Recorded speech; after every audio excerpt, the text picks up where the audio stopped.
Hello. This video is what I would have wanted to have watched when I was trying to decide whether and how to build a lowrider CNC designed by V1 Engineering. The flexible design and build documentation and software are all free and open to access. The project's continuously improving and backed by an active community that's been growing over the past 7 years, probably longer. Sharing my build journey will hopefully help better inform the decisions and experience of your build. I'm not going to cover CNC software and tuning or troubleshooting details here. I have included a super fast index build montage, but let me know if sharing slower content for specific steps would help. But first, here's some what and why, in case you're wondering what you can even do with a CNC, or rather what a CNC can do for you.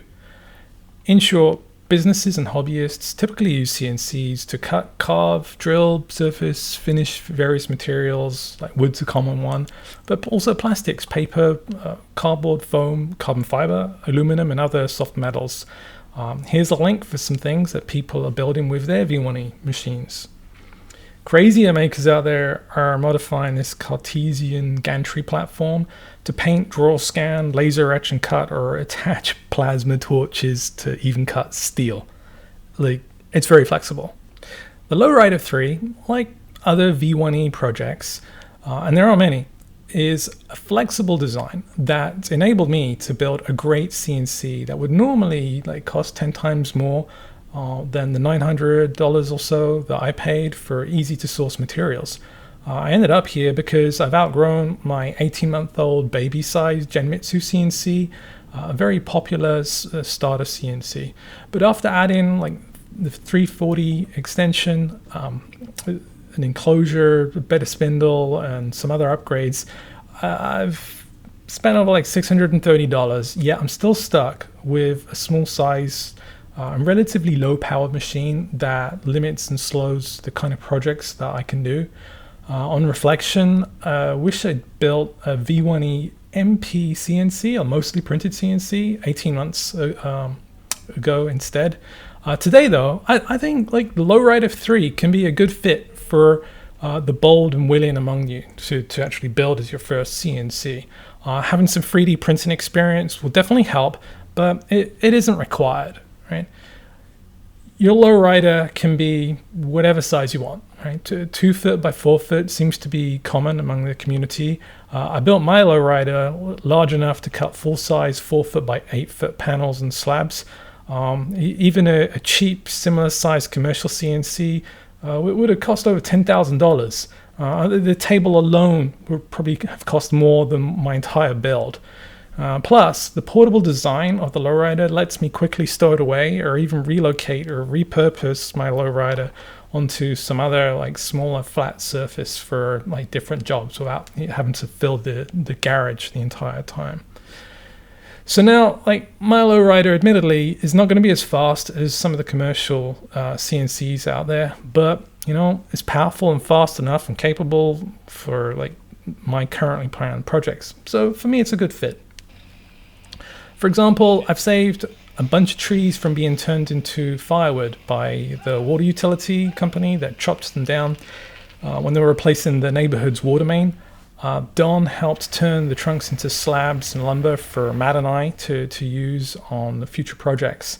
My lowrider will be surfacing and maybe even carving some of those large slabs, which we can turn into big tables and other things. We'll see. Sub if you wanted to.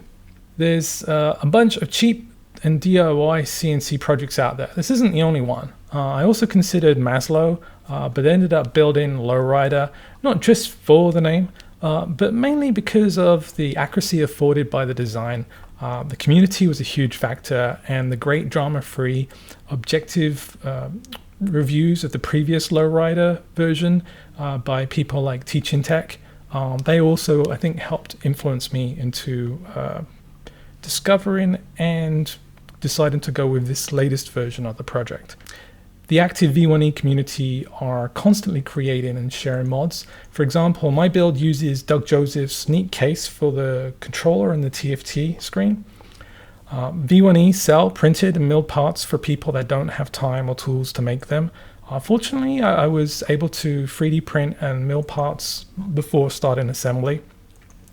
Milled plates are best, but they can be 3D printed too if you want. It's up to you, it's your build.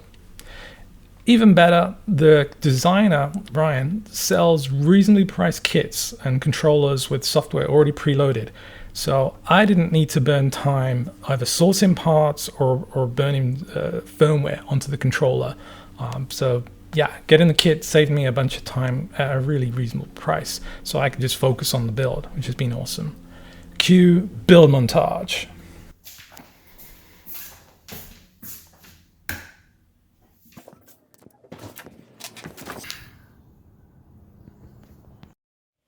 Alright, so this is the core for our LowRider3 Rainbow Edition, designed by the V1 engineering team together with some lovely silky purple and black PLA parts, together with a few aluminum and MDF plates. And we've got the PE2G hose hangers being printed off right now. And so now, I think it's time to open this massively heavy box of controllers and parts and other hardware that Ryan from the V1 engineering team sent to us. I'm going to get that open and get this done.